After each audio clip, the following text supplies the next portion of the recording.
craziest buwang ang representing para sa lahat ng bayani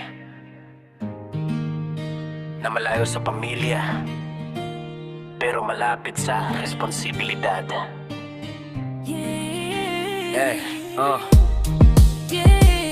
Isang maleta, dalawang luha, tatlong pangarap na di pwedeng mawala. Sa airport pa lang, laban na agad, ngiting matapang kahit puso'y wasak. Boarding pass, isang kapalit ng yakap, oras ang kalaban, pangarap ang hawak. Sa ibang bansa, ibang lengguwahe, pero pareho lang trabaho't pasakit.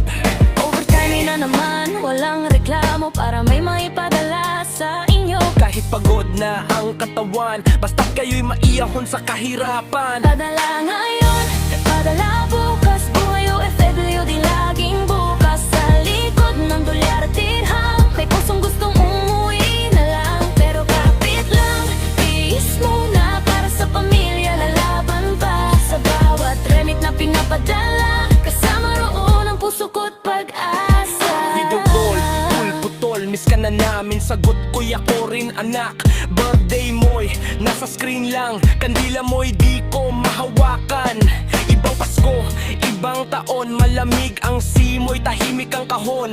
Pero sa bawat sweldo na darating, alam kong may pangarap na mabubuo rin. Kuni madali ang maging matatag kapag ang lungkot mo'y walang kausap. Pero bawat sakripisyo'y may saysay dahil pamilya ang tunay na buhay. Panal ngayon, pagdadala po